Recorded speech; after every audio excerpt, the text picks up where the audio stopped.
جس میں حضرت محمد صلی اللہ تعالی وسلم کی حیات طیبہ کا مفصل ذکر ہے۔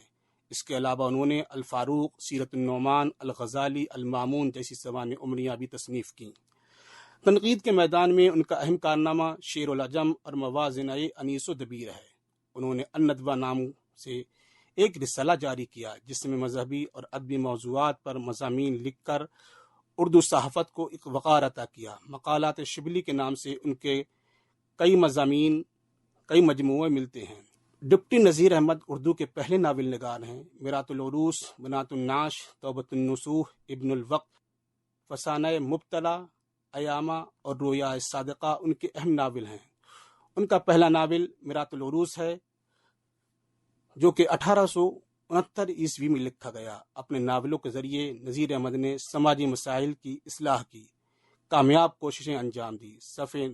صنف ناول کو اردو ادب میں رواج دے کر انہوں نے اردو نثر کا دامن وسیع کیا۔ ڈپٹی نذیر احمد کا اسلوب سادہ، رواں، برجستہ اور بے ساختہ ہے۔ با محاورہ نثر قلم بند کرنے پر انہیں مہارت تھی۔ انہوں نے تعلیم نسواں کی اہمیت کو نہ صرف محسوس کیا بلکہ ایسی کتابیں بھی لکھیں جو خواتین کے لیے مفید تھیں۔ ناول کے علاوہ نذیر احمد نے قرآن شریف کا ترجمہ کیا اور تفسیر بھی لکھی۔ یہ ترجمہ سادہ، سلیس اور با محاورہ زبان میں کیا گیا۔ سر سید کے اہم رفقا میں ایک بڑا نام محمد حسین آزاد کا ہے۔ آزاد کی تصانیف میں آب حیات، دربار اکبری، نیرنگ خیال، سخندان فارس قابل ذکر ہیں۔ ان میں سے آب حیات کو اہمیت نہ صرف اس کے اسلوب کی وجہ سے ہے بلکہ تذکرہ نگاری کی تاریخ میں اسے سب سے پہلے اردو زبان کی تاریخ کا امتیاز حاصل ہے۔ آزاد نے تصانیف کے ذریعے اردو نثر کو بانک پن اور وقار عطا کیا۔ ان کا اسلوب دلکش اور منور ہے۔ اس مختصر جائزے کے بعد یہ بات واضح ہو جاتی ہے کہ جدید اردو نثر کی تعمیر اور اس کے فروغ و ارتقاء میں سر سید، حالی، شبلی، نذیر احمد اور محمد حسین آزاد کے نام نہایت اہم ہیں۔ آج اردو نثر جس مقام پر ہے وہ انہی محسنین ادب کی گرامایا خدمات کا ثمرہ ہے۔ سر سید تحریک کا اثر نثر نگاری کے علاوہ شاعری پر بھی پڑا، جس نے شاعری میں انقلاب آفرین تغیر پیدا کر کے نئی شاعری کی راہیں ہموار کیں۔ سر سید نے اپنے رسالے تہذیب الاخلاق کے ذریعے جہاں زندگی کے تمام شعبوں میں اصلاح کا کام کیا، وہیں شعر و ادب میں بھی تبدیلی لانے کی بہت کوششیں کی۔ شاعری کے حوالے سے انہوں نے کہا کہ ہمیں قدیم انداز ترک کر کے نئے انداز کو تسلیم کرنا چاہیے۔ سر سید کے ان خیالات کو حالی نے عملی شکل عطا کی۔ حالی نے سر سید کی ایما پر مسدس کی شکل میں اپنی شاہکار نظم مد و جزر اسلام، یہ اردو کی پہلی نظم ہے جس میں مسلمانوں کے عروج و زوال کو بڑی دردمندی کے ساتھ پیش کیا گیا ہے، لکھی۔ اس نظم میں اردو شاعری میں ایک نئے باب کا اضافہ ہوتا ہے۔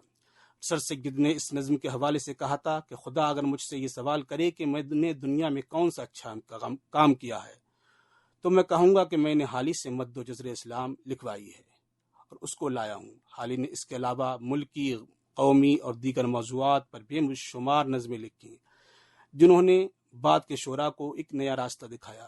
حالی کا کمال یہ ہے کہ انہوں نے جدید اردو شاعری کی بنیاد رکھی اور اس کے فروغ میں نمایاں حصہ لیا۔ اردو شاعری کو جدید رنگ و روپ میں دینے والے میں آزاد کی اہم خدمات رہی ہیں۔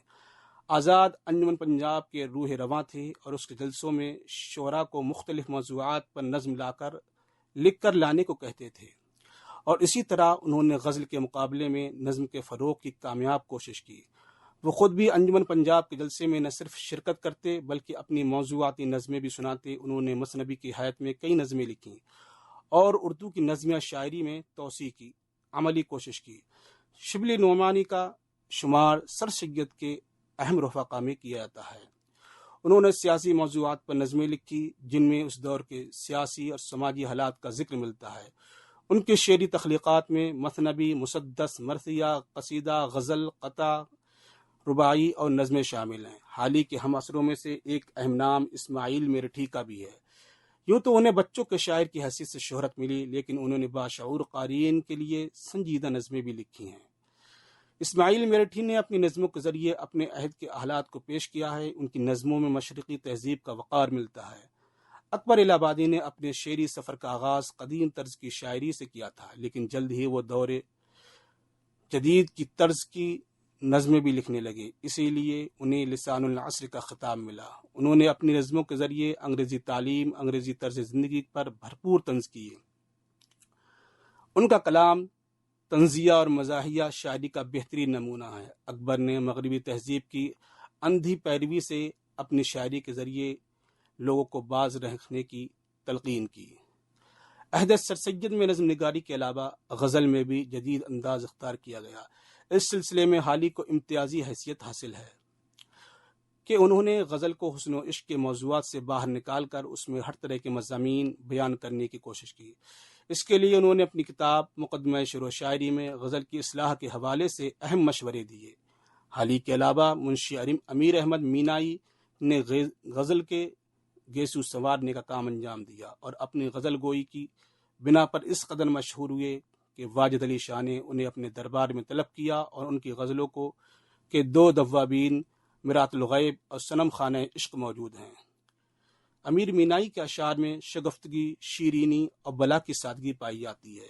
داغ دیل بھی اپنے زمانے کے مشہور و معروف شاعر تھے۔ ان کی شاعری کی نمایاں خصوصیات زبان کی صفائی، سلاست و روانی، شیرینی و بلاغت، بزلہ سنجی، طنز و مزاح کی دلکشی ہے۔ انہوں نے فریاد داغ کے نام سے ایک مثنوی لکھی ہوئی ہے۔ اس کے علاوہ ان کے شعری سرمایہ میں قصائد، قطعات، شہراشوب اور رباعیات بھی ہیں۔ داغ کا اردو شاعری کو سب سے بڑا تحفہ یہ ہے کہ انہوں نے شاعری کے ذریعے زبان کی صحت کا خیال رکھتے ہوئے اس کے معیار کو وقار بخشا۔ اس طرح ہم دیکھتے ہیں کہ عہد سر سید میں نثر کے ساتھ ساتھ شاعری کو بھی فروغ ملا۔ اگلے ایپیسوڈ میں آپ اسی سبق کا دوسرا حصہ انجمن پنجاب کی تحریک، اقبال کا عہد اور ان کے معاصرین، جس میں آپ اقبال کے ہمعصر شعراء اور نثر نگار اس عنوان سے متعلق معلوماتی گفتگو سن سکیں گے۔ تو آپ سنتے رہیے 91.2 FM پر فریکوینسی پر اتراکھنڈ اوپن یونیورسٹی کا کمیونٹی ریڈیو ہیلو ہلدانی۔ میں محمد افضل حسین اب آپ سے رخصت چاہتا ہوں۔ شکریہ، آداب۔